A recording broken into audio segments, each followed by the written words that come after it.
ਸਤਿ ਸ਼੍ਰੀ ਅਕਾਲ ਬੱਚਿਓ। ਸਤਿ ਸ਼੍ਰੀ ਅਕਾਲ ਬੱਚਿਓ। ਜਿਵੇਂ ਕਿ ਤੁਹਾਨੂੰ ਪਤਾ ਹੈ ਅੱਜ ਆਪਣਾ ਐਕਟੀਵਿਟੀ ਦਾ ਦਿਨ ਹੈ। ਆਪਾਂ ਨੂੰ ਮੈਥ ਜਿਹੜਾ ਆਪਾਂ ਖੇਡ 'ਚ ਕਰਾਂਗੇ। ਤਾਂ ਆਓ ਅੱਜ ਇੱਕ ਐਕਟੀਵਿਟੀ ਕਰਦੇ ਹਾਂ ਜਿਹੜੀ ਕਿ ਸੰਭਾਵਨਾ ਨਾਲ ਰਿਲੇਟਡ ਹੈ। ਪਿਆਰੇ ਬੱਚਿਓ, ਅੱਜ ਸਭ ਤੋਂ ਪਹਿਲਾਂ ਆਪਣਾ ਜਿਹੜਾ ਟੌਪਿਕ ਹੈ ਸੰਭਾਵਨਾ, ਇਸ ਦੇ ਬਾਰੇ ਥੋੜੀ ਜਿਹੀ ਅਸੀਂ ਜਾਣਕਾਰੀ ਲਈਏ ਕਿ ਸੰਭਾਵਨਾ ਹੁੰਦੀ ਕੀ ਹੈ। ਤਾਂ ਪਿਆਰੇ ਬੱਚਿਓ, ਤੁਸੀਂ ਵੱਖ-ਵੱਖ ਤਰ੍ਹਾਂ ਦੀਆਂ ਜਿਹੜੀਆਂ ਖੇਡਾਂ ਹੈ ਉਹ ਰੋਜ਼ ਖੇਡਦੇ ਹੋ, ਜਿਵੇਂ ਕਿ ਸਬਸਿਡੀ ਹੋ ਗਈ, ਸਾਡੀ ਲੀਡੋ ਹੋ ਗਈ। ਠੀਕ ਹੈ ਬੱਚੇ, ਤੁਸੀਂ ਖੇਡਦੇ ਹੋ ਨਾ। ਉਹਦੇ ਵਿੱਚ ਕੀ ਤੁਹਾਨੂੰ ਪਹਿਲਾਂ ਹੀ ਪਤਾ ਹੁੰਦਾ ਕਿ ਜਦੋਂ ਮੰਨ ਲਓ ਤੁਸੀਂ ਡਾਈਸ ਨੂੰ ਸਿੱਟਿਆ ਵੀ 6 ਹੀ ਆਣਾ? ਨਹੀਂ, ਤੁਹਾਨੂੰ ਪਹਿਲਾਂ ਨਹੀਂ ਪਤਾ ਹੁੰਦਾ। ਤਾਂ ਅਸੀਂ ਕਹਿੰਦੇ ਆ ਵੀ ਸੰਭਾਵਨਾ ਹੋ ਸਕਦੀ, ਜਦੋਂ ਤੁਸੀਂ ਡਾਈਸ ਸਿੱਟਦੇ ਹੋ ਵੀ ਸੰਭਾਵਨਾ ਹੋ ਸਕਦੀ ਵੀ 6 ਆਵੇ, ਸੰਭਾਵਨਾ ਹੋ ਸਕਦੀ 3 ਆਵੇ। ਤਾਂ ਸੰਭਾਵਨਾ ਹੈ ਕੀ? ਗਣਿਤ ਦੀ ਇੱਕ ਸ਼ਾਖਾ ਜਿਸ ਵਿੱਚ ਅਨਿਸ਼ਚਿਤਤਾ ਨੂੰ ਮਾਪਿਆ ਜਾਂਦਾ ਹੈ ਨੂੰ ਸੰਭਾਵਨਾ ਦਾ ਸਿਧਾਂਤ ਕਹਿੰਦੇ ਹਾਂ। ਇਸ ਸਿਧਾਂਤ ਦਾ ਜਨਮ 16ਵੀਂ ਸਦੀ ਵਿੱਚ ਸੰਜੋਗ ਦੀਆਂ ਖੇਡਾਂ ਜਿਸ ਤਰ੍ਹਾਂ ਸਿੱਕੇ ਜਾਂ ਪਾਸੇ ਨੂੰ ਸੁੱਟਣਾ, ਤਾਸ਼ ਵਿੱਚੋਂ ਪੱਤੇ ਖਿੱਚਣਾ ਆਦਿ ਤੋਂ ਹੋਇਆ। ਜਿਵੇਂ ਕਿ ਅਸੀਂ ਡਾਈਸ ਦੀ ਉਹ ਗੱਲ ਕਰਦੇ ਹਾਂ ਤਾਂ ਸਾਰਿਆਂ ਨੂੰ ਪਤਾ ਹੈ ਵੀ ਜਿਹੜੀ ਡਾਈਸ ਹੈ ਉਸ ਦੇ ਉੱਪਰ ਕਿੰਨੇ ਡਾਟਸ ਲੱਗੇ ਹੁੰਦੇ ਹਨ। ਇੱਕ ਪਾਸੇ ਇਹਦੇ 6 ਫੇਸ ਹੁੰਦੇ ਹਨ, ਤੁਹਾਨੂੰ ਪਤਾ ਹੈ। ਇਹ ਪਹਿਲੇ ਫੇਸ ਦੇ ਉੱਪਰ 1 ਡਾਟ ਲੱਗਿਆ ਹੁੰਦਾ ਹੈ, ਦੂਜੇ ਫੇਸ ਦੇ ਉੱਪਰ 2 ਡਾਟ ਲੱਗੇ ਹੁੰਦੇ ਹਨ, ਤੀਜੇ ਫੇਸ ਦੇ ਉੱਪਰ 3 ਡਾਟ, ਇਦਾਂ ਹੀ 4, 5 ਤੇ 6 ਡਾਟ ਲੱਗੇ ਹੁੰਦੇ ਹਨ। ਜਦੋਂ ਤੁਸੀਂ ਡਾਈਸ ਸਿੱਟਦੇ ਹੋ ਤਾਂ ਇਹਨਾਂ 6 ਫੇਸਾਂ ਵਿੱਚੋਂ ਕੋਈ ਵੀ ਇੱਕ ਫੇਸ ਹੈ ਜਿਹੜਾ ਉਹ ਉੱਪਰ ਆ ਸਕਦਾ ਹੈ। ਤੇ ਸਟੈਂਡਰਡ ਡਾਈਸ ਜੋ ਤੁਹਾਨੂੰ ਪਤਾ ਹੈ ਬੱਚਿਓ, ਤੁਸੀਂ ਦੇਖੀ ਹੋਏਗੀ। ਤੇ ਡਾਈਸ ਦੇ ਵਿੱਚ ਇੱਕ ਪੱਕਾ ਰੂਲ ਹੁੰਦਾ ਹੈ, ਤੁਸੀਂ ਡਾਈਸ ਦੇਖ ਲਿਓ। ਇੱਕ ਵਾਲੇ ਪਾਸੇ ਦੇ ਬਿਲਕੁਲ ਆਪੋਜੀਟ ਸਾਈਡ ਕਿੰਨਾ ਹੋਏਗਾ? ਆਪਣੇ ਕੋਲ 6 ਹੋਏਗਾ, ਦੋਨਾਂ ਦਾ ਜੋੜ 7 ਹੋਏਗਾ। ਇਸ ਤਰ੍ਹਾਂ ਹੀ 2 ਜਿਹੜਾ ਪਾਸਾ 2 ਵਾਲਾ ਹੈ ਉਹਦੇ ਉਲਟੇ ਪਾਸੇ ਕਿਹੜਾ ਹੋਏਗਾ? ਆਪਣੇ ਕੋਲੇ 5, 2, 5, 7। ਤੇ ਜਿਹੜਾ 3 ਵਾਲਾ ਹੈ ਉਹਦੇ ਉਲਟੇ ਪਾਸੇ ਕੀ ਹੋਏਗਾ? 4। ਇਹ ਹਮੇਸ਼ਾ ਹੁੰਦਾ, ਇਹਨੂੰ ਸਟੈਂਡਰਡ ਡਾਈਸ ਕਹਿੰਦੇ ਆ ਆਪਾਂ। ਤਾਂ ਪਿਆਰੇ ਬੱਚਿਓ, ਜਦੋਂ ਤੁਸੀਂ ਮੰਨ ਲਓ ਡਾਈਸ ਨੂੰ ਸਿੱਟਦੇ ਹੋ ਤਾਂ ਅਸੀਂ ਕਹੀਏ, ਅਗਰ ਅਸੀਂ ਭਿੰਨਾਂ ਦੀ ਗੱਲ ਕਰੀਏ ਤਾਂ ਕੁੱਲ ਭਾਗ ਤੁਹਾਡੇ ਕੋਲ ਕਿੰਨੇ ਹਨ? 6। ਅਗਰ ਮੈਂ ਕਹਾਂ ਕਿ 2 ਆਉਣ ਦੀ ਸੰਭਾਵਨਾ ਕੀ ਹੋਏਗੀ ਤਾਂ ਅਸੀਂ ਭਿੰਨ ਰੂਪ ਚ ਅਗਰ ਲਿਖਣਾ ਤਾਂ ਇਹਨੂੰ ਕਿਵੇਂ ਲਿਖਾਂਗੇ? ਤਾਂ 2 ਦੇਖੋ ਤੁਹਾਡੇ ਕੋਲ ਇੱਕ ਹੀ ਪਾਸਾ ਹੈ, ਤਾਂ ਜੋ ਮੈਨੂੰ ਚਾਹੀਦਾ ਹੈ ਉਹ 2 ਹੈ। ਮੈਂ ਚਾਹੁੰਦਾ ਕਿ 2 ਆ ਜਾਵੇ ਤਾਂ ਉਹ ਇੱਕ ਪਾਸਾ ਹੈ, ਤਾਂ ਮੈਂ ਉੱਪਰ 1 ਲਿਖ ਲਿਆ। ਪਰ ਕੁੱਲ ਕਿੰਨੇ ਸੀ? ਜਦੋਂ ਆਪਾਂ ਭਿੰਨ ਲਿਖਦੇ ਹਾਂ ਕੁੱਲ ਭਾਗ ਕਿੰਨੇ ਸੀ ਆਪਣੇ ਕੋਲੇ? 6। ਸੋ ਤੁਹਾਡੇ ਕੋਲੇ ਜਿਹੜੀ ਭਿੰਨ ਪ੍ਰਾਪਤ ਹੋਈ ਹੈ ਇੱਥੇ ਕੀ ਆ ਗਈ? 1/6। 6 ਚੋਂ 2 ਵਾਲਾ ਪਾਸਾ ਆਉਣ ਦੀ ਸੰਭਾਵਨਾ ਤੁਹਾਡੇ ਕੋਲ ਕੀ ਹੈ? 1 ਹੈ, ਤਾਂ ਸੰਭਾਵਨਾ 1/6 ਆ ਗਈ। ਤਾਂ ਇਸ ਤੋਂ ਸਾਡਾ ਇੱਕ ਫਾਰਮੂਲਾ ਬਣ ਜਾਂਦਾ ਹੈ। ਤਾਂ ਸੰਭਾਵਨਾ ਦਾ ਜਿਹੜਾ ਸਿਧਾਂਤ ਹੈ ਵੀ ਕਿਸੇ ਵੀ ਘਟਨਾ ਦੀ ਜਿਹੜੀ ਸੰਭਾਵਨਾ ਹੈ, ਜਿਸ ਨੂੰ ਅਸੀਂ PE ਦਾ ਮਤਲਬ ਪ੍ਰੋਬੇਬਿਲਿਟੀ ਆਫ ਇਵੈਂਟ E ਨਾਲ ਦਰਸਾਇਆ ਜਾਂਦਾ ਹੈ। ਤਾਂ ਜਿਹੜੀ ਪ੍ਰੋਬੇਬਿਲਿਟੀ ਹੈ ਕਿਸੇ ਵੀ ਇਵੈਂਟ ਦੀ, ਉਹ ਕਿਸ ਦੇ ਬਰਾਬਰ ਹੁੰਦੀ ਹੈ? E ਦੇ ਅਨੁਕੂਲ ਪਰਿਣਾਮਾਂ ਦੀ ਗਿਣਤੀ ਬਟੇ ਕੁੱਲ ਸੰਭਵ ਪਰਿਣਾਮਾਂ ਦੀ ਗਿਣਤੀ। ਜਿਵੇਂ ਕਿ ਅਸੀਂ ਪਿੱਛੇ ਕਰਕੇ ਆਏ ਹਾਂ ਕਿ ਸਾਡੇ ਕੋਲ ਡਾਈਸ ਜਦੋਂ ਅਸੀਂ ਸਿੱਟਦੇ ਹਾਂ ਤਾਂ ਸਾਡੇ ਕੋਲ ਕੁੱਲ ਸੰਭਵ ਪਰਿਣਾਮ ਕਿੰਨੇ ਹੁੰਦੇ ਹਨ? 6 ਕਿਹੜੇ ਹੋ ਗਏ? 1, 2, 3, 4, 5 ਤੇ 6। ਅਗਰ ਅਨੁਕੂਲ ਪਰਿਣਾਮਾਂ ਦੀ ਗਿਣਤੀ ਕਰੀਏ, ਅਸੀਂ ਸੰਭਾਵਨਾ ਕਿਹਦੀ ਕੱਢਣੀ ਸੀ? ਮੰਨ ਲਓ ਮੈਂ ਸੰਭਾਵਨਾ ਪਤਾ ਕਰਨੀ ਹੈ P2 ਦੀ, 2 ਆਉਣ ਦੀ ਸੰਭਾਵਨਾ ਪਤਾ ਕਰਨੀ ਹੈ, ਤਾਂ ਉਸ ਦੀ ਸੰਭਾਵਨਾ ਕੀ ਹੋਏਗੀ? 1/6। ਇਸ ਦਾ ਜ਼ਰੂਰ ਧਿਆਨ ਰੱਖਣਾ ਹੈ, ਔਰ ਅਸੀਂ 2 ਨਹੀਂ ਲਿਖਣਾ ਕਿਉਂਕਿ ਜਿਹੜਾ 2 ਹੈ ਉਹ ਸਿਰਫ ਇੱਕ ਵਾਰੀ ਹੀ ਆਇਆ। ਇਸ ਕਰਕੇ 2 ਆਉਣ ਦੀ ਜਿਹੜੀ ਸੰਭਾਵਨਾ ਹੈ ਉਹ ਕਿੰਨੀ ਹੋਏਗੀ? 1/6 ਹੋਵੇਗੀ। ਗਿਣਤੀ ਲਿਖਣੀ ਹੈ ਬੱਚਿਓ, ਜੋ ਇਵੈਂਟ ਹੈ ਉਹ ਨਹੀਂ ਲਿਖਣੀ। ਤਾਂ ਗਿਣਤੀ 2 ਦੀ ਇੱਕ ਵਾਰੀ ਆਉਂਦੀ ਹੈ। ਤਾਂ ਆਓ ਪਹਿਲਾਂ ਥੋੜੇ ਜਿਹੇ ਅਸੀਂ ਸਵਾਲ ਕਰ ਲਈਏ ਜਿਸ ਦੇ ਨਾਲ ਸਾਡੀ ਐਕਟੀਵਿਟੀ ਕਰਨ ਦੇ ਵਿੱਚ ਸਾਨੂੰ ਜਿਹੜੀ ਹੈ ਉਹ ਸੌਖੀ ਹੋਵੇਗੀ। ਤਾਂ ਸਾਡੇ ਕੋਲ ਸਭ ਤੋਂ ਪਹਿਲਾ ਜਿਹੜਾ ਕਥਨ ਹੈ, ਦੇਖੋ ਬੱਚਿਓ ਤੁਹਾਡੇ ਬੁੱਕ ਦੇ ਵਿੱਚੋਂ ਹੀ ਲਿਆ ਗਿਆ, ਅਭਿਆਸ 15.1 ਦੇ ਵਿੱਚੋਂ, ਵੀ ਘਟਨਾ E ਦੀ ਸੰਭਾਵਨਾ ਜਮਾ ਘਟਨਾ E ਨਹੀਂ ਦੀ ਸੰਭਾਵਨਾ ਡੈਸ਼ ਹੁੰਦੀ ਹੈ। ਤਾਂ ਬੱਚਿਓ ਇਹ ਤੁਸੀਂ ਯਾਦ ਰੱਖਣਾ ਹੈ ਕਿ ਜਿਹੜੀ ਕੁੱਲ ਸੰਭਾਵਨਾ ਹੈ ਉਹ ਸਾਡੀ ਕਿੰਨੀ ਹੁੰਦੀ ਹੈ? 1 ਹੁੰਦੀ ਹੈ। ਦੇਖੋ ਦੂਸਰਾ ਦੇਖਦੇ ਹਾਂ ਆਪਾਂ। ਉਹ ਘਟਨਾ ਜਿਹੜੀ ਹੋ ਹੀ ਨਹੀਂ ਸਕਦੀ। ਜਿਵੇਂ ਤੁਸੀਂ ਬੈਗ ਲੈ ਲਿਆ, ਬੈਗ ਦੇ ਵਿੱਚ ਮੰਨ ਲਓ 4 ਹਰੀਆਂ ਗੇਂਦਾਂ ਪਾ ਲੀਆਂ, ਤੇ ਫਿਰ ਤੁਸੀਂ ਕਿਹਾ ਕਿ ਹੁਣ ਇਹਦੇ ਵਿੱਚੋਂ ਆਪਾਂ ਗੇਂਦ ਕੱਢਦੇ ਹਾਂ ਤੇ ਲਾਲ ਗੇਂਦ ਨਿਕਲ ਆਏਗੀ। ਤਾਂ ਇਹ ਤਾਂ ਪੋਸੀਬਲ ਹੀ ਨਹੀਂ ਹੈਗਾ ਜਦ ਗੇਂਦ ਲਾਲ ਹੈ ਹੀ ਨਹੀਂ। ਤਾਂ ਇਹੋ ਜਿਹੀ ਘਟਨਾ ਜਿਹੜੀ ਵਾਪਰ ਹੀ ਨਹੀਂ ਸਕਦੀ, ਤਾਂ ਉਹਦੀ ਸੰਭਾਵਨਾ ਕੀ ਹੋਏਗੀ? ਆਪਣੇ ਕੋਲੇ ਆਪਣੀ ਸੰਭਾਵਨਾ 0 ਹੋਊਗੀ। ਤੇ ਅਸੀਂ ਉਸ ਨੂੰ ਕੀ ਬੋਲਦੇ ਹਾਂ? ਅਸੰਭਵ ਘਟਨਾ। ਕਿਹੜੀ ਘਟਨਾ ਹੋਗੀ ਆਪਣੇ ਕੋਲੇ? ਉਹ ਅਸੰਭਵ। ਤੇ ਅਜਿਹੀ ਘਟਨਾ ਜਿਹਦੀ ਆਪਣੇ ਕੋਲੇ ਕੀ ਆ, ਜਿਹੜੀ ਪਤਾ ਹੀ ਹੋਵੇ ਕਿ ਉਹਦੀ ਪ੍ਰੋਬੈਬਿਲਿਟੀ 0 ਹੈ, ਉਹ ਘਟਨਾ ਜਿਸ ਦੀ ਆਪਣਾ ਨਿਸ਼ਚਿਤ ਹੋਵੇ, ਪੱਕਾ ਹੋਵੇ। ਜਿਵੇਂ ਹੁਣ ਬੈਗ ਦੇ ਵਿੱਚ ਮੰਨ ਲਓ 4 ਹਰੀਆਂ ਬੋਲਾਂ ਪਾ ਲੀਆਂ ਤੇ ਸਾਨੂੰ ਕਿਹਾ ਵੀ ਇਹੀ ਗਿਆ ਕਿ ਹੁਣ ਬੈਗ ਚੋਂ ਬਾਲ ਕੱਢੋ ਤੇ ਕੀ ਪ੍ਰੋਬੈਬਿਲਿਟੀ ਹੈ ਕਿ ਕੀ ਸੰਭਾਵਨਾ ਹੈ ਕਿ ਹਰੀ ਬਾਲ ਨਿਕਲੇਗੀ, ਤਾਂ ਇਹ ਤਾਂ ਫਿਰ ਨਿਸ਼ਚਿਤ ਹੀ ਆ, ਹਰੀ ਹੀ ਨਿਕਲਣੀ ਹੈ। ਤਾਂ ਇਹ ਚੀਜ਼ ਨੂੰ ਆਪਾਂ ਕਿਹੜੀ ਕਵਾਂਗੇ, ਆਪਾਂ ਸ਼ੋਰ ਈਵਨ ਜਾਂ ਨਿਸ਼ਚਿਤ, ਜਿਹੜੀ ਪੱਕੀ ਹੈ, ਹੋਣੀ ਹੀ ਹੋਣੀ ਹੈ, ਨਿਸ਼ਚਿਤ ਸ਼ੋਰ ਈਵਨ। ਤੇ ਇਹਦੀ ਸੰਭਾਵਨਾ ਕੀ ਹੋਏਗੀ ਆਪਣੇ ਕੋਲੇ, 1 ਹੋਏਗੀ।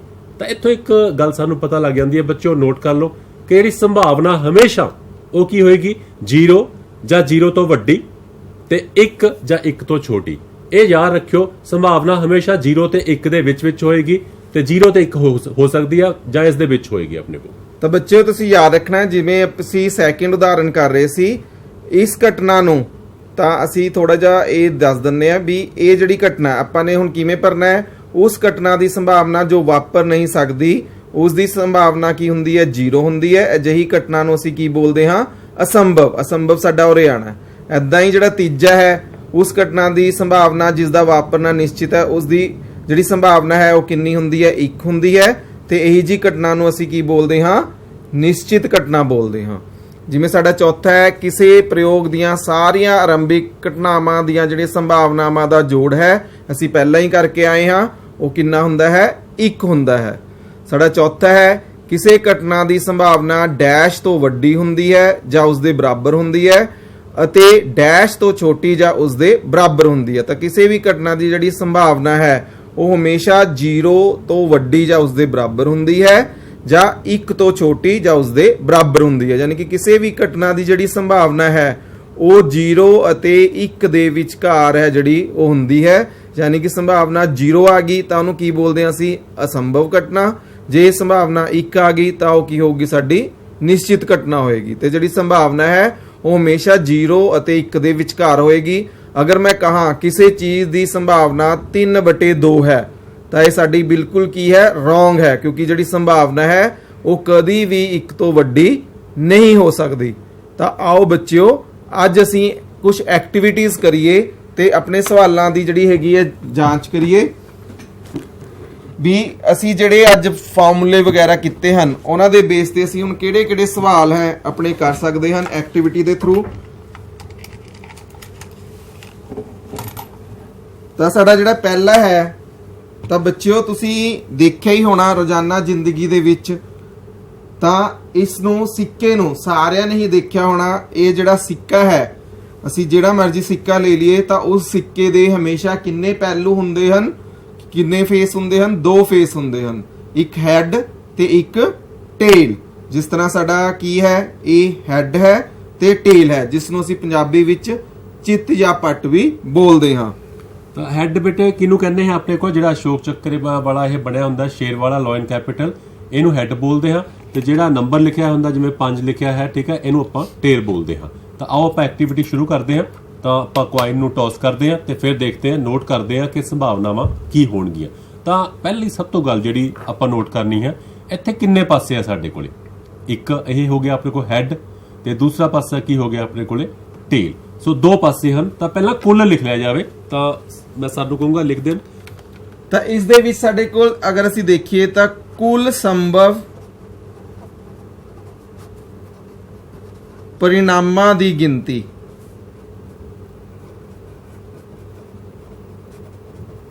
कुल संभव परिणामां दी गिनती साडे कोल की होएगी 2, क्योंकि इस सिक्के दे साडे कोल किन्ने पहलू हन, 2 पहलू हन। ਉਹ ਕਿਹੜੇ-ਕਿਹੜੇ ਹੋ ਸਕਦੇ ਹਨ। ਅਗਰ ਅਸੀਂ ਸੈਂਪਲ ਸਪੇਸ ਦੀ ਗੱਲ ਕਰੀਏ ਤਾਂ ਇਸ ਦੀ ਜਿਹੜੀ ਸੈਂਪਲ ਸਪੇਸ ਹੈ ਉਹ ਕਿਹੜੀ-ਕਿਹੜੀ ਹੈ, ਹੈਡ ਜਾਂ ਟੇਲ, ਜਿਸ ਨੂੰ ਅਸੀਂ ਚਿੱਤ ਜਾਂ ਪੱਟ ਵੀ ਬੋਲਦੇ ਹਾਂ। ਤਾਂ ਆਓ ਕੁਆਇਨ ਟੌਸ ਕਰਦੇ ਹਾਂ ਤੇ ਆਪਾਂ ਆਪਣੀ ਐਕਟੀਵਿਟੀ ਸ਼ੁਰੂ ਕਰਦੇ ਹਾਂ। ਤਾਂ ਇਹ ਕੁਆਇਨ ਮੈਂ ਟੌਸ ਕੀਤਾ ਤਾਂ ਕਿਹੜਾ ਪਾਸਾ ਆਇਆ ਉੱਪਰ ਆਪਣੇ ਕੋਲੇ, ਇਹ ਕਿਹੜਾ ਪਾਸਾ, ਸ਼ਾਬਾਸ਼ ਬੱਚਿਓ, ਹਾਂਜੀ ਟੇਲ। ਤਾਂ ਟੇਲ ਆ ਚੁੱਕੀ ਹੈ। ਤਾਂ ਜੋ ਮੈਂ ਚਾਹੁੰਦਾ ਸੀਗਾ ਕਿ ਇੱਕ ਕੁਆਇਨ ਟੌਸ ਕੀਤਾ, ਉਹ 'ਚ ਮੇਰੀ ਜੋ ਮੈਂ ਚਾਹੁੰਦਾ ਸੀ ਜਿਹੜੀ ਐਕਟੀਵਿਟੀ ਆ ਜਾਵੇ, ਜੋ ਵੀ ਆ ਜਾਵੇ, ਤਾਂ ਉਹ ਕੀ ਆ ਗਈ, ਟੇਲ ਆ ਗਈ। ਸੋ ਉਹ ਕਿੰਨੇ ਵਾਰੀ ਆਈ ਆਪਣੇ ਕੋਲੇ, 1 ਵਾਰ ਆਈ। ਤੇ ਕੁੱਲ परिणाम ਕਿੰਨੇ ਸੀਗੇ, 2। ਤਾਂ ਸੰਭਾਵਨਾ ਟੇਲ ਆਉਣ ਦੀ ਸੰਭਾਵਨਾ ਕਿੰਨੀ ਹੋ ਗਈ ਆਪਣੇ ਕੋਲੇ, 1/2। ਤਾਂ ਹੁਣ ਜੇ ਇਸੇ ਤਰ੍ਹਾਂ ਮੰਨ ਲਓ ਹੈਡ ਆ ਜਾਂਦਾ ਸਾਡੇ ਕੋਲੇ, ਤਾਂ ਹੈਡ ਆਉਣ ਦੀ ਸੰਭਾਵਨਾ ਕੀ ਹੋਏਗੀ ਆਪਣੇ ਕੋਲੇ, ਜੇ ਆਪਾਂ ਕਰਦੇ ਆ ਉਹ ਵੀ ਹੈਡ ਕਿੰਨੇ ਪਾਸੇ ਹੈ, 1 ਪਾਸਾ। ਕੁੱਲ ਕਿੰਨੇ ਪਾਸੇ ਹਨ, 2। ਤਾਂ ਸੰਭਾਵਨਾ ਕੀ ਆ ਗਈ, 1/2। ਤਾਂ ਇਹਦੇ ਵਿੱਚ ਦੋ ਹੀ ਇਵੈਂਟ ਸੀ ਸੈਂਪਲ ਸਪੇਸ ਦੇ ਵਿੱਚ। ਤਾਂ ਆਪਾਂ ਜੋੜ ਕੇ ਦੇਖਦੇ ਆ। ਆਪਾਂ ਜੋ ਹੁਣੇ ਕਿਹਾ ਸੀਗਾ ਕਿ ਕੁੱਲ ਜੋ ਵੀ ਸੰਭਾਵਨਾਵਾਂ ਸਭ ਦਾ ਜੋੜ ਕਿੰਨਾ ਹੋਏਗਾ, 1 ਹੋਏਗਾ। ਤਾਂ ਇੱਥੇ ਜੋੜ ਕੇ ਦੇਖਦੇ ਆ। ਤਾਂ ਪਿਆਰੇ ਬੱਚਿਓ, ਜੇਕਰ ਅਸੀਂ ਟੇਲ ਆਉਣ ਦੀ ਸੰਭਾਵਨਾ ਤੇ ਹੈਡ ਆਉਣ ਦੀ ਸੰਭਾਵਨਾ ਇਹਨਾਂ ਦੋਨਾਂ ਦਾ ਅਸੀਂ ਜੋੜ ਕਰੀਏ 1/2 ਜਮਾ 1/2 ਤਾਂ ਸਾਡੇ ਕੋਲ ਕਿੰਨਾ ਆ ਗਿਆ 2/2 ਯਾਨੀ ਕਿ 1, ਜਿਹਦੇ ਵਿੱਚ ਅਸੀਂ ਕਿਹਾ ਸੀ ਵੀ ਕਿਸੇ ਵੀ ਘਟਨਾ ਦੇ ਜਿਹੜੀ ਹੈਗੀਆਂ ਕੁੱਲ ਸੰਭਾਵਨਾਵਾਂ ਦਾ ਜੋੜ ਹੈ ਜਿਹੜਾ ਉਹ ਹਮੇਸ਼ਾ ਕਿੰਨਾ ਆਂਦਾ ਹੈ 1 ਆਂਦਾ ਹੈ। ਤਾਂ ਇਸ ਗੱਲ ਦਾ ਤੁਸੀਂ ਹਮੇਸ਼ਾ ਯਾਦ ਰੱਖਣਾ ਹੈ ਕਿ ਕਿਸੇ ਵੀ ਜਿਹੜੀ ਆਪਣੀਆਂ ਆਰੰਭਿਕ ਘਟਨਾਵਾਂ ਦੀਆਂ ਸੰਭਾਵਨਾਵਾਂ ਦਾ ਜਿਹੜਾ ਜੋੜ ਹੈ ਉਹ ਹਮੇਸ਼ਾ ਕਿੰਨਾ ਆਂਦਾ ਹੈ 1 ਆਂਦਾ ਹੈ। ਆਓ ਅਸੀਂ ਆਪਣੀ ਅਗਲੀ ਐਕਟੀਵਿਟੀ ਵੱਲ ਵਧਦੇ ਹਾਂ। ਸਾਡੀ ਅਗਲੀ ਐਕਟੀਵਿਟੀ ਜਿਹੜੀ ਹੈ ਉਹ ਸਾਡੀ ਡਾਈਸ ਦੇ ਨਾਲ ਰਿਲੇਟਡ ਹੈ। ਤੁਸੀਂ ਸਾਰਿਆਂ ਨੇ ਇਹ ਲਿਡੋ ਖੇਡੀ ਹੋਏਗੀ, ਸਬਸਿਡੀ ਖੇਲੀ ਹੋਏਗੀ, ਉਸ ਦੇ ਵਿੱਚ ਤੁਸੀਂ ਇਸ ਤਰ੍ਹਾਂ ਦੀ ਜਿਹੜੀ ਡਾਈਸ ਹੈ ਉਹ ਜ਼ਰੂਰ ਦੇਖੀ ਹੋਏਗੀ, ਜਿਸ ਦੇ ਵਿੱਚ ਅਸੀਂ ਗੱਲ ਕਰ ਰਹੇ ਸੀ ਵੀ ਜਿਸ ਦੇ 6 ਫੇਸ ਹੁੰਦੇ ਹਨ। ਪਹਿਲੇ ਫੇਸ ਤੇ 1 ਡਾਟ ਲੱਗਿਆ ਹੁੰਦਾ ਹੈ, 2 ਡਾਟ ਲੱਗੇ ਹੁੰਦੇ ਹਨ, ਸਾਡੇ 3 ਡਾਟ ਵੀ ਹੁੰਦੇ ਹਨ, 4 ਤੇ 5 ਤੇ 6। ਇੱਕ ਸਰ ਨੇ ਤੁਹਾਨੂੰ ਇੱਕ ਗੱਲ ਦੱਸੀ ਸੀ ਵੀ ਸਟੈਂਡਰਡ ਡਾਈਸ ਹੈ ਜਿਹੜੀ ਉਸ ਦੇ ਵਿੱਚ ਹਮੇਸ਼ਾ ਇੱਕ ਰੂਲ ਹੁੰਦਾ ਹੈ ਕਿ ਅਪੋਜ਼ਿਟ ਫੇਸ ਜਿੱਦਾਂ ਇਸ ਸਾਈਡ 6 ਹੈ ਤਾਂ ਇਸ ਦੇ ਦੂਜੀ ਸਾਈਡ ਅਸੀਂ ਬਿਲਕੁਲ ਦੂਜੀ ਸਾਈਡ ਦੇਖੀਏ ਤਾਂ ਕੀ ਹੈ 1 ਹੈ, ਯਾਨੀ ਕਿ ਇਹਨਾਂ ਦਾ ਜਿਹੜਾ ਜੋੜ ਹੈ ਉਹ ਹਮੇਸ਼ਾ ਕਿੰਨਾ ਹੁੰਦਾ ਹੈ 7 ਹੁੰਦਾ ਹੈ। ਇਸੇ ਤਰ੍ਹਾਂ ਇਸ ਸਾਈਡ ਸਾਡੇ ਕੋਲ 2 ਹੈ ਤੇ ਇਸ ਸਾਈਡ ਕਿੰਨਾ ਹੈ 5, ਤਾਂ 5 ਜਮਾ 2 ਕਿੰਨਾ ਹੋ ਗਿਆ ਸਾਡੇ ਕੋਲ 7 ਹੋ ਗਿਆ। ਇਸੇ ਤਰ੍ਹਾਂ ਅਸੀਂ ਅਗਰ 4 ਦੇਖੀਏ ਤਾਂ 4 ਦੇ ਸਾਹਮਣੇ ਵਾਲੀ ਸਾਈਡ ਕਿੰਨਾ ਸਾਡੇ ਕੋਲ 3, ਤਾਂ ਇਹਨਾਂ ਦਾ ਜੋੜ ਵੀ ਕਿੰਨਾ ਹੋ ਗਿਆ 7। ਆਓ ਹੁਣ ਅਸੀਂ ਇਸ ਦੀ ਐਕਟੀਵਿਟੀ ਕਰਦੇ ਹਾਂ। ਇਸ ਤੋਂ ਪਹਿਲਾਂ ਅਸੀਂ ਹੁਣ ਦੇਖ ਲਿਆ ਵੀ ਇਸ ਦੇ ਵਿੱਚ ਕੁੱਲ ਸੰਭਵ ਪਰਿਣਾਮਾਂ ਦੀ ਗਿਣਤੀ ਅਗਰ ਅਸੀਂ ਦੇਖੀਏ ਤਾਂ ਅਸੀਂ ਹੁਣ ਲਿਖਦੇ ਹਾਂ ਸਾਡੇ ਕੁੱਲ ਸੰਭਵ ਪਰਿਣਾਮਾਂ ਦੀ ਗਿਣਤੀ ਇਸ ਦੇ ਵਿੱਚ ਕਿੰਨੀ ਹੋਵੇਗੀ। ਤਾਂ ਕੁੱਲ ਸੰਭਵ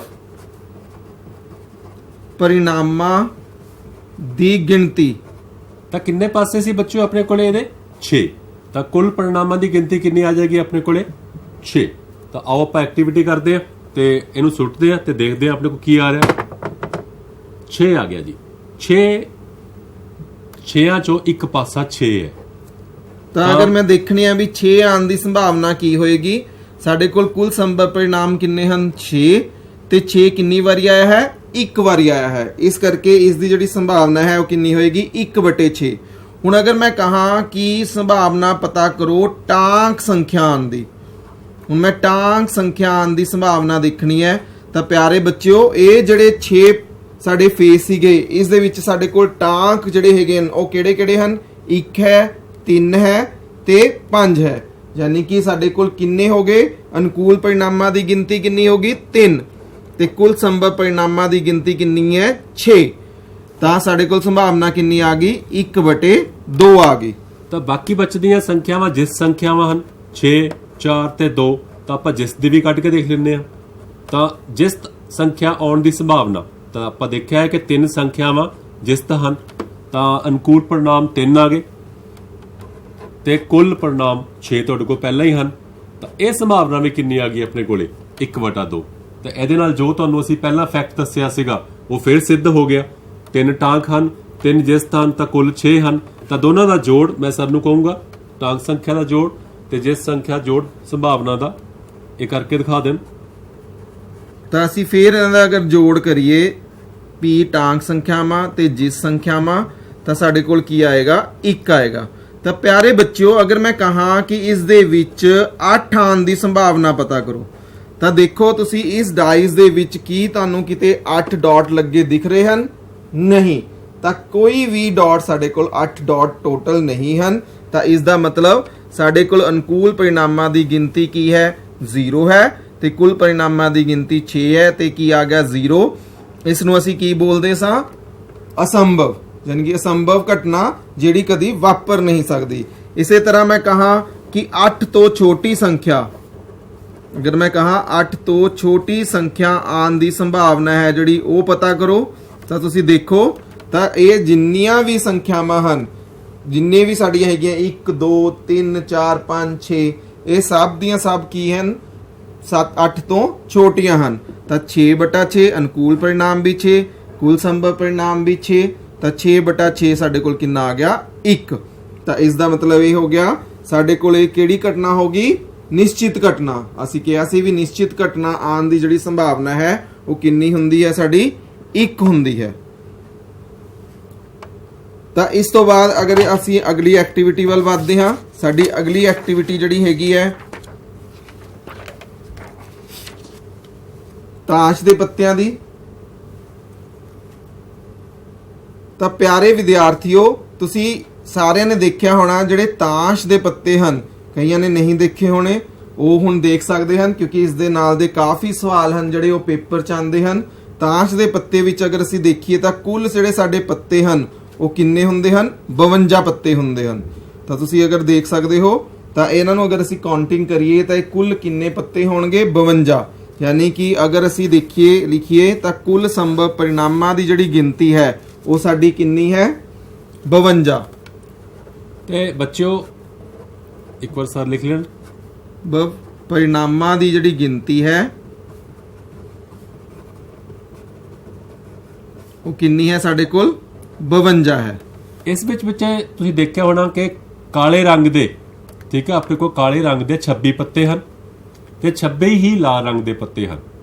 ਜਿਹੜੇ ਕਾਲੇ ਰੰਗ ਦੇ ਪੱਤੇ ਹਨ ਉਹ 'ਚ ਇਹਨੂੰ ਆਪਾਂ ਚਿੜੀ ਦਾ ਪੱਤਾ ਕਹਿ ਦਿੰਦੇ ਹਾਂ, ਠੀਕ ਹੈ, ਤੇ ਸਪੇਡ ਕਹਿ ਦਿੰਦੇ ਹਾਂ। ਇਹ ਹੁਕਮ ਦਾ ਪੱਤਾ ਕਹਿ ਦਿੰਦੇ ਹਾਂ ਜਾਂ ਇਹਨੂੰ ਕਲੱਬ ਵੀ ਕਹਿ ਦਿੰਦੇ ਹਨ। ਇਸੇ ਤਰ੍ਹਾਂ ਇਹ ਪਾਨ ਦਾ ਪੱਤਾ ਕਹਿ ਦਿੰਦੇ ਹਾਂ ਆਪਾਂ, ਤੇ ਇਹਨੂੰ ਆਪਾਂ ਹਾਰਟ ਵੀ ਬੋਲਦੇ ਹਾਂ। ਇਸ ਤਰ੍ਹਾਂ ਹੀ ਇਹਨੂੰ ਇੱਟ ਦਾ ਪੱਤਾ ਕਹਿੰਦੇ ਹਾਂ, ਇਹਨੂੰ ਕੀ ਆਪਾਂ ਡਾਇਮੰਡ ਵੀ ਕਹਿੰਦੇ ਹਾਂ। ਤਾਂ ਇਹ 4 ਤਰ੍ਹਾਂ ਦੇ ਆਪਣੇ ਕੋਲ ਸੂਟ ਹਨ। ਆਪਣੇ ਕੋਲ ਇਹਨਾਂ ਚਾਰਾਂ 'ਚ ਆਪਾਂ ਇੱਕ ਵਾਰ ਦੇਖ ਲਈਏ ਕਿਸੇ ਇੱਕ ਨੂੰ ਖੋਲ ਕੇ। ਤਾਂ ਜਿਵੇਂ ਆ ਦੇਖੋ ਇੱਕ ਸੂਟ, ਇਹ 'ਚ ਕਿਹੜੇ ਕਿਹੜੇ ਪੱਤੇ ਹਨ। ਇਹਨੂੰ ਯੱਕਾ ਬੋਲ ਦਿੰਦੇ ਹਾਂ, ਫਿਰ 2 3 4 5 6 7 8 9 10, ਫਿਰ ਜੇ ਜਿਹਨੂੰ ਜੈਕ ਜਾਂ ਗੋਲਾ ਬੋਲਿਆ ਜਾਂਦਾ ਹੈ, ਫਿਰ ਕਿਊ ਕੁਈਨ ਜਾਂ ਬੇਗਮ ਕਹਿ ਦਿੰਦੇ ਹਾਂ, ਤੇ ਕੇ ਕਿੰਗ ਜਾਂ ਆਪਾਂ ਕੀ ਇਹਨੂੰ ਆਪਾਂ ਬਾਦਸ਼ਾਹ ਕਹਿ ਦਿੰਦੇ ਹਾਂ। ਤੇ ਮੂਰਤਾਂ ਵਾਲੇ ਪੱਤੇ ਜੇ ਦੇਖੀਏ ਆਪਾਂ ਪਿਕਚਰ ਵਾਲੇ ਤਾਂ ਇਹ 3 ਹੀ ਹਨ ਆਪਣੇ ਕੋਲੇ, ਠੀਕ ਆ, ਗੋਲਾ, ਬੇਗਮ ਤੇ ਬਾਦਸ਼ਾਹ। ਤਾਂ ਪਿਆਰੇ ਵਿਦਿਆਰਥੀਓ, ਅਗਰ ਹੁਣ ਅਸੀਂ ਗੱਲ ਕਰੀਏ ਕਿ ਲਾਲ ਰੰਗ ਦਾ, ਹੁਣ ਤੁਸੀਂ ਇਸ ਗੱਲ ਦਾ ਵੀ ਧਿਆਨ ਰੱਖਣਾ ਹੈ ਕਿ ਇਸ ਦੇ ਵਿੱਚ ਸਾਡੇ ਕੋਲ 26 ਜਿਹੜੇ ਪੱਤੇ ਹਨ ਉਹ ਕਿਹੜੇ ਹਨ ਕਾਲੇ ਰੰਗ ਦੇ ਹਨ ਤੇ 26 ਪੱਤੇ ਕਿਹੜੇ ਹਨ ਲਾਲ ਰੰਗ ਦੇ ਹਨ। ਤਾਂ ਅਗਰ ਅਸੀਂ ਪਹਿਲਾ ਸਵਾਲ ਅਸੀਂ ਦੇਖੀਏ ਕਿ ਮੈਂ ਪਤਾ ਕਰਨਾ ਹੈ ਲਾਲ ਰੰਗ ਦਾ, ਮੰਨ ਲਓ ਮੈਂ ਕੀ ਕਰਦਾ ਹਾਂ ਇਸ ਤਾਸ਼ ਦੇ ਵਿੱਚੋਂ ਇੱਕ ਪੱਤਾ ਕੱਢਦਾ ਹਾਂ, ਬਿਨਾਂ ਦੇਖੇ ਇੱਕ ਪੱਤਾ ਕੱਢਦਾ ਹਾਂ। ਮੈਂ ਸੰਭਾਵਨਾ ਪਤਾ ਕਰਨੀ ਹੈ ਕਿ ਉਹ ਪੱਤਾ ਜਿਹੜਾ ਹੈਗਾ ਉਹ ਲਾਲ ਰੰਗ ਦਾ ਹੋਣਾ ਚਾਹੀਦਾ ਹੈ। ਤਾਂ ਸਾਡੇ ਕੋਲ ਲਾਲ ਰੰਗ ਦੇ ਕਿੰਨੇ ਪੱਤੇ ਸਨ 26 ਔਰ ਕੁੱਲ ਕਿੰਨੇ ਸਨ ਸਾਡੇ ਕੋਲ 52।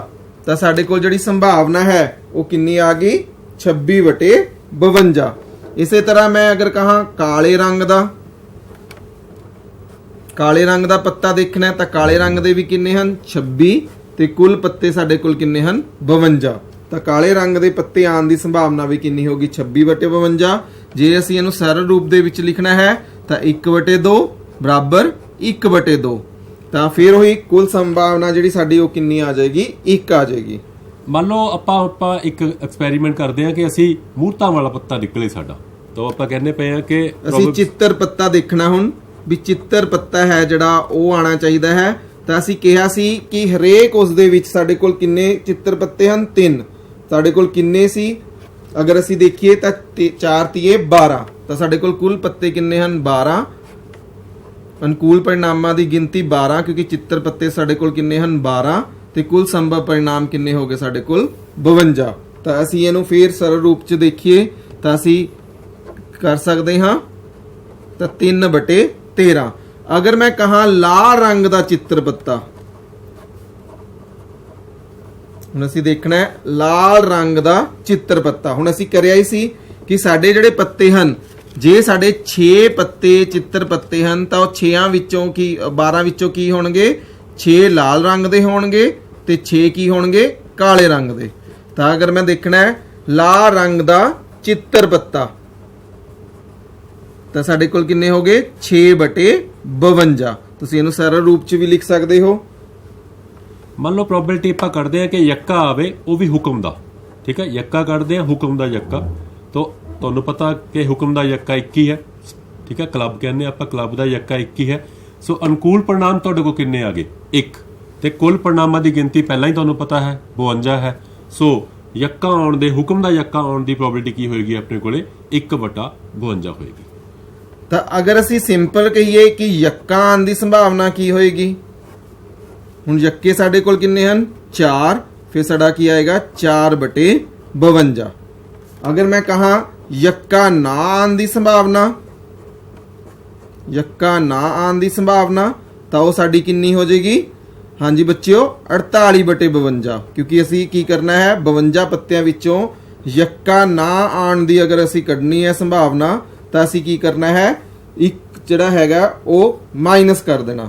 ਅਗਰ ਅਸੀਂ ਹੁਣ ਦੇਖੀਏ ਫੇਰ ਹੋਈ ਇਹਨਾਂ ਦੋਨਾਂ ਦਾ ਅਸੀਂ ਦੇਖੀਏ ਜੋੜ, ਤਾਂ ਇਹਨਾਂ ਦੋਨਾਂ ਨੂੰ ਅਗਰ ਅਸੀਂ ਜੋੜਦੇ ਹਾਂ ਤਾਂ ਸਾਡੀ ਜਿਹੜੀ ਸੰਭਾਵਨਾ ਹੈ ਉਹ ਕਿੰਨੀ ਆਵੇਗੀ 1 ਆਵੇਗੀ। ਹੁਣ ਪਿਆਰੇ ਬੱਚਿਓ ਹੁਣ ਜਦੋਂ ਵੀ ਤੁਸੀਂ ਕਰਨਾ ਹੈ ਅਸੀਂ ਸਿੰਪਲ ਮੈਂ ਤੁਹਾਨੂੰ ਦੱਸਦਾ ਹਾਂ, ਤੁਸੀਂ ਇਹ ਗੱਲ ਦਾ ਯਾਦ ਰੱਖਣਾ ਹੈ ਕਿ ਜਿਹੜੇ ਤਾਸ਼ ਹੈ ਤਾਸ਼ ਦੇ ਵਿੱਚ ਕੁੱਲ ਕਿੰਨੇ ਪੱਤੇ ਹੁੰਦੇ ਹਨ 52। ਉਹ 52 ਦੇ ਵਿੱਚੋਂ ਸਾਡੇ ਕਾਲੇ ਕਿੰਨੇ ਹੁੰਦੇ ਹਨ, ਕਾਲੇ ਰੰਗ ਦੇ ਪੱਤੇ 26 ਤੇ ਲਾਲ ਰੰਗ ਦੇ ਪੱਤੇ ਵੀ ਕਿੰਨੇ ਹੁੰਦੇ ਹਨ 26, ਜਿਹੜਾ ਕਿ ਤੁਹਾਨੂੰ ਦਿਖਾਇਆ ਗਿਆ ਸੀਗਾ ਵੀ ਤੁਸੀਂ ਯਾਦ ਰੱਖਣਾ ਹੈ ਕਿ ਸਾਡੇ ਇਹਦੇ ਇਸ ਦੇ ਵਿੱਚ ਕੀ ਹਨ 26 ਪੱਤੇ ਲਾਲ ਰੰਗ ਦੇ ਹਨ ਤੇ 26 ਪੱਤੇ ਹੀ ਕੀ ਹਨ ਕਾਲੇ ਰੰਗ ਦੇ ਹਨ। ਤਾਂ ਉਸ ਦੇ ਵਿੱਚ ਅਗਰ ਅਸੀਂ ਦੇਖੀਏ ਫਦਰ ਕਾਲੇ ਰੰਗ ਦੇ ਜਿਹੜੇ ਸਾਡੇ ਪੱਤੇ ਸਨ ਉਹ ਕਿਹੜੇ ਕਿਹੜੇ ਸਨ, ਹਾਂਜੀ ਬੱਚਿਓ ਇੱਕ ਤਾਂ ਹੁਕਮ ਦੇ, ਇੱਕ ਸਾਡੇ ਕੋਲ ਜਿਹਨੂੰ ਅਸੀਂ ਕਲੱਬ ਵੀ ਬੋਲਦੇ ਹਾਂ, ਦੂਜੇ ਅਸੀਂ ਚਿੜੀ ਦੇ, ਸਪੇਡ ਜਿਸ ਨੂੰ ਅਸੀਂ ਸਪੇਡ ਵੀ ਬੋਲਦੇ ਹਾਂ। ਇਹ ਸਾਡੇ ਕਿੰਨੇ ਹੁੰਦੇ ਹਨ 26 ਤੇ 13 ਤੇ 13। ਤੇ ਲਾਲ ਰੰਗ ਦੇ ਵਿੱਚ ਬੇਟੇ ਦੋ ਸੀਗੇ ਤੁਹਾਡੇ ਕੋਲੇ, ਇੱਕ ਪਾਨ ਦਾ ਪੱਤਾ ਜਿਹਨੂੰ ਕਿਹਾ ਸੀ ਆਪਾਂ ਹਾਰਟ, ਤੇ ਇੱਕ ਆਪਾਂ ਇੱਟ ਦਾ ਪੱਤਾ ਕਿਹਾ ਸੀ ਜਿਹਨੂੰ ਆਪਾਂ ਡਾਇਮੰਡ ਕਹਿੰਦੇ ਹਾਂ। ਸੋ 4 ਸੂਟ ਹੁੰਦੀ ਆ ਆਪਣੇ ਕੋਲੇ। ਇਹ 4 ਸੂਟ ਦੇ ਵਿੱਚੋਂ ਆਪਾਂ ਚਾਰਾਂ ਦੇ ਮਿਲਾ ਕੇ 52 ਬਣਦੇ ਹਨ ਤੇ 52 ਚੋਂ ਆਪਾਂ ਕਾਰਡ ਕੱਢਣਾ ਹੁੰਦਾ ਹੈ। ਉਸ ਤੋਂ ਬਾਅਦ ਅਸੀਂ ਇਹ ਵੀ ਕਿਹਾ ਸੀ ਵੀ ਇਹਨਾਂ ਵਿੱਚ ਪੱਤਿਆਂ ਦੇ ਉੱਪਰ 1 2 3 ਏਦਾਂ ਗਿਣਤੀ ਲਿਖੀ ਹੁੰਦੀ ਹੈ। ਇੱਕ ਵਾਲੇ ਨੂੰ ਅਸੀਂ ਕੀ ਬੋਲਦੇ ਹਾਂ ਯੱਕਾ ਜਾਂ ਏਸ ਬੋਲਦੇ ਹਾਂ ਇੰਗਲਿਸ਼ ਦੇ ਵਿੱਚ। ਐਦਾਂ ਹੀ ਅਗਰ ਅਸੀਂ ਚੱਲੀਏ ਤਾਂ 11 ਵਾਲੇ ਨੂੰ ਅਸੀਂ ਗੁਲਾਮ, 12 ਵਾਲੇ ਨੂੰ ਅਸੀਂ ਕੀ ਬੋਲਦੇ ਹਾਂ ਬੇਗਮ ਤੇ 13 ਵਾਲੇ ਨੂੰ ਅਸੀਂ ਕੀ ਬੋਲਦੇ ਹਾਂ ਬਾਦਸ਼ਾਹ। ਤੇ ਇਹ ਜਿਹੜੇ 3 ਪੱਤੇ ਹਨ ਹਰੇਕ ਸੂਟ ਦੇ ਇਹਨਾਂ ਨੂੰ ਕੀ ਬੋਲਦੇ ਹਾਂ ਚਿੱਤਰ ਪੱਤੇ। ਤਾਂ ਕੁੱਲ ਚਿੱਤਰ ਪੱਤੇ ਸਾਡੇ ਕੋਲ ਕਿੰਨੇ ਹੁੰਦੇ ਹਨ 12 ਹੁੰਦੇ ਹਨ। ਤਾਂ ਪਿਆਰੇ ਵਿਦਿਆਰਥੀਓ ਹੁਣ ਜਦੋਂ ਵੀ ਤੁਹਾਡੇ ਕੋਲ ਤਾਸ਼ ਵਾਲਾ ਕੋਈ ਵੀ ਸਵਾਲ ਆਵੇ ਤਾਂ ਤੁਸੀਂ ਉਸ ਨੂੰ ਚੰਗੀ ਤਰ੍ਹਾਂ ਜਿਹੜਾ ਹੈ ਕਰ ਸਕਦੇ ਹੋ। ਤੁਸੀਂ ਘਰ ਦੇ ਵਿੱਚ ਵੀ ਇਹ ਐਕਟੀਵਿਟੀ ਇੱਕ ਵਾਰ ਕਰਕੇ ਦੇਖ ਸਕਦੇ ਹੋ। ਆਓ ਅਸੀਂ ਆਪਣੇ ਅਗਲੇ ਸਵਾਲ ਦੇ ਵੱਲ ਵਧਦੇ ਹਾਂ, ਐਕਟੀਵਿਟੀ ਵੱਲ ਵਧਦੇ ਹਾਂ। ਤਾਂ ਪਿਆਰੇ ਵਿਦਿਆਰਥੀਓ ਤੁਸੀਂ ਦੇਖਿਆ ਹੋਣਾ ਤੁਹਾਡੀ ਬੁੱਕ ਦੇ ਵਿੱਚ ਇੱਕ ਇਹ ਵੀ ਸਵਾਲ ਹੈ ਕਿ ਸਾਡੇ ਕੋਲ ਇੱਕ ਗੋਲ ਚੱਕਰ ਹੈ ਜਿਸ ਦੇ ਅਸੀਂ 8 ਖਾਨੇ ਕੀਤੇ ਹੋਏ ਹਨ ਤੇ ਹਰੇਕ ਖਾਨੇ ਦੇ ਉੱਪਰ ਅਸੀਂ ਸੰਖਿਆ ਲਿਖੀ ਹੋਈ ਹੈ 1 2 3 4 5 6 7 ਤੇ 8 ਤੇ ਇੱਕ ਤੀਰ ਲੱਗਿਆ ਹੋਇਆ ਹੈ। ਜਦੋਂ ਅਸੀਂ ਤੀਰ ਨੂੰ ਘੁਮਾਉਂਦੇ ਹਾਂ ਤਾਂ ਇਹ ਜਿਹੜਾ ਤੀਰ ਹੈ ਉਹ ਕਿਸੇ ਵੀ ਇੱਕ ਸੰਖਿਆ ਦੇ ਵੱਲ ਕੀ ਕਰਦਾ ਹੈ ਇਸ਼ਾਰਾ ਕਰਦਾ ਹੈ।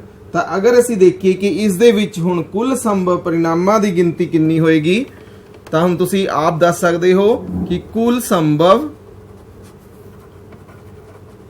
ਪਰਿਣਾਮਾਂ ਦੀ ਗਿਣਤੀ, ਤਾਂ ਕੁੱਲ ਸੰਭਵ ਪਰਿਣਾਮਾਂ ਦੀ ਗਿਣਤੀ ਸਾਡੇ ਕੋਲ ਕਿੰਨੀ ਹੈ 8, ਕਿਉਂਕਿ ਇਸ ਦੇ ਵਿੱਚ 1 ਤੋਂ ਲੈ ਕੇ 8 ਤੱਕ ਕੀ ਹੈ ਸੰਖਿਆਵਾਂ ਲਿਖੀਆਂ ਗਈਆਂ ਹਨ।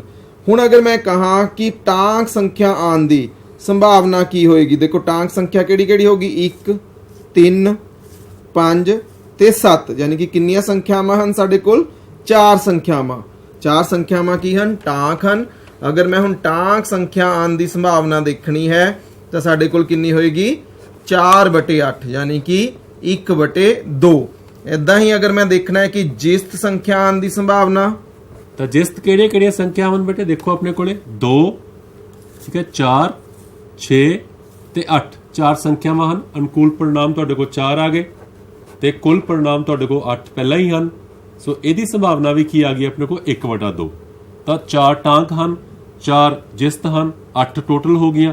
ਤਾਂ ਦੋਨਾਂ ਦੀ ਸੰਭਾਵਨਾ ਮਿਲਾ ਕੇ ਪਹਿਲਾਂ ਕਹੇ ਅਨੁਸਾਰ 1 ਹੋਣੀ ਚਾਹੀਦੀ ਹੈ। ਤਾਂ ਤੁਸੀਂ ਕਨਫਰਮ ਕਰ ਸਕਦੇ ਹੋ ਟਾਂਕ ਸੰਖਿਆਵਾਂ ਤੇ ਜਿਸ ਸੰਖਿਆਵਾਂ ਦੀ ਸੰਭਾਵਨਾ ਮਿਲਾ ਕੇ ਅੱਧਾ ਜਮਾ ਅੱਧਾ 1 ਹੋਏਗੀ ਆਪਣੇ ਕੋਲ।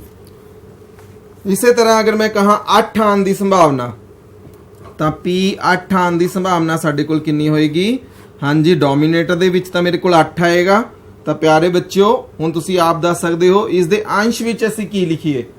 ਹਾਂਜੀ, ਇਹ ਹਮੇਸ਼ਾ ਤੁਸੀਂ ਯਾਦ ਰੱਖਣਾ ਹੈ, ਅੰਸ਼ ਦੇ ਵਿੱਚ ਅਸੀਂ 8 ਨਹੀਂ ਲਿਖਣਾ, ਅਸੀਂ 8 ਆਉਣ ਦੀ ਸੰਭਾਵਨਾ ਦੇਖ ਰਹੇ ਹਾਂ। 8 ਕਿੰਨੀ ਵਾਰੀ ਹੈ? ਸਿਰਫ ਇੱਕ ਵਾਰੀ ਹੈ। ਤਾਂ ਇਸ ਦੀ ਜਿਹੜੀ ਸੰਭਾਵਨਾ ਹੈ ਉਹ ਕਿੰਨੀ ਹੋਏਗੀ? 1/8 ਹੋਵੇਗੀ। ਇਸੇ ਤਰ੍ਹਾਂ ਮੈਂ ਮੰਨ ਲਓ ਕਹਾਂ ਕਿ 8 ਤੋਂ ਵੱਡੀ ਸੰਖਿਆ, 8 ਤੋਂ ਵੱਡੀ ਸੰਖਿਆ ਆਉਣ ਦੀ ਸੰਭਾਵਨਾ ਕੀ ਹੋਏਗੀ? 0, ਕਿਉਂਕਿ ਇਸ ਦੇ ਵਿੱਚ ਜਿੰਨੀਆਂ ਵੀ ਸੰਖਿਆਵਾਂ ਹਨ ਉਹ ਜਾਂ ਤਾਂ 8 ਹਨ ਜਾਂ 8 ਤੋਂ ਕੀ ਹਨ? ਛੋਟੀਆਂ ਹਨ। ਇਸੇ ਤਰ੍ਹਾਂ 8 ਅਗਰ ਮੈਂ ਕਹਾਂ 9 ਆਉਣ ਦੀ ਸੰਭਾਵਨਾ, ਤਾਂ ਇਸ ਦੀ ਸੰਭਾਵਨਾ ਵੀ ਕੀ ਹੋਏਗੀ? 0 ਹੋਏਗੀ, ਕਿਉਂਕਿ ਇਸ ਦੇ ਵਿੱਚ 9 ਨਹੀਂ ਹੈ। ਤਾਂ ਪਿਆਰੇ ਵਿਦਿਆਰਥੀਓ, ਆਓ ਅਸੀਂ ਆਪਣੀ ਲਾਸਟ ਐਕਟੀਵਿਟੀ ਦੇ ਵੱਲ ਵਧਦੇ ਹਾਂ। ਅਗਰ ਮੰਨ ਲਓ ਤੁਹਾਡੇ ਕੋਲ 2 ਡਾਈਸ ਹੋਣ,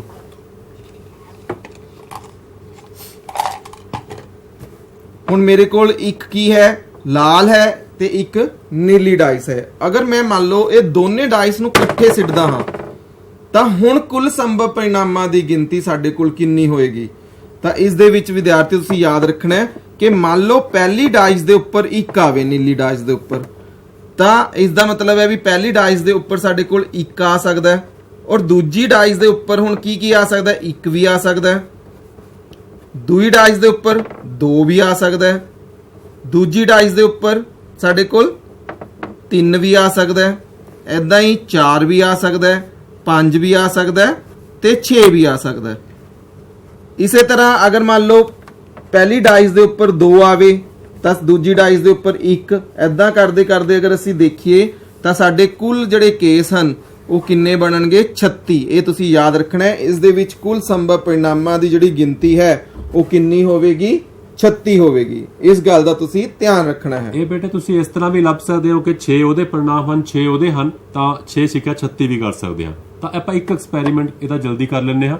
ਮੰਨ ਲਓ ਪਹਿਲੀ ਡਾਈਸ ਤੇ 4 ਆ ਗਿਆ, ਦੂਜੀ ਦੇ ਉੱਤੇ 1 ਆ ਗਿਆ।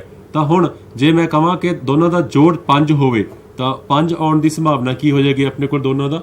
ਸੋ 1 ਆ ਗਿਆ ਆਪਣੇ ਕੋਲੇ। ਸੋ 1 + 4 5। ਤਾਂ ਇੱਕ ਹੋਰ ਤਰੀਕਾ ਵੀ ਸੀਗਾ। ਹੁਣ ਦੇਖੋ 1 4 ਵੀ 5 ਹੋਏਗਾ ਸਾਡੇ ਕੋਲ। ਹੋਰ ਸਾਡਾ 5 ਕਿਵੇਂ ਬਣ ਸਕਦਾ ਹੈ? 2 ਅਤੇ 3 ਵਾਲਾ ਵੀ ਬਣ ਸਕਦਾ ਹੈ। ਸਾਡੇ ਕੋਲ ਕੀ ਹੈ? 3 ਤੇ 2 ਵੀ ਬਣ ਸਕਦਾ ਹੈ ਤੇ 4 ਤੇ 1। ਤਾਂ ਕੁੱਲ ਪਰਿਣਾਮ ਸਾਡੇ ਕਿੰਨੇ ਹੋ ਗਏ? 4, 4/36। ਤਾਂ ਪਿਆਰੇ ਵਿਦਿਆਰਥੀਓ, ਅਸੀਂ ਅੱਜ ਦੇਖਿਆ ਕਿ ਅਸੀਂ ਜਿਹੜੇ ਅਲੱਗ-ਅਲੱਗ ਤਰ੍ਹਾਂ ਦੇ ਜਿਹੜੇ ਸਵਾਲ ਹਨ, ਐਕਟੀਵਿਟੀਆਂ ਹਨ ਸੰਭਾਵਨਾ ਦੀਆਂ, ਉਹ ਕਿਵੇਂ ਕਰ ਸਕਦੇ ਹਾਂ। ਤਾਂ ਮੈਨੂੰ ਆਸ ਹੈ ਸਾਨੂੰ ਦੋਨਾਂ ਨੂੰ ਤੁਸੀਂ ਇਹੀ ਐਕਟੀਵਿਟੀਆਂ ਆਪਣੇ ਘਰ ਵਿੱਚ ਇੱਕ ਵਾਰੀ ਜ਼ਰੂਰ ਕਰਕੇ ਦੇਖੋਗੇ, ਜਿਸ ਦੇ ਨਾਲ ਤੁਹਾਨੂੰ ਜਿਹੜੇ ਸੰਭਾਵਨਾ ਦੇ ਸਵਾਲ ਹਨ ਉਹ ਪੂਰੇ ਚੰਗੀ ਤਰ੍ਹਾਂ ਆ ਜਾਣਗੇ। ਧੰਨਵਾਦ।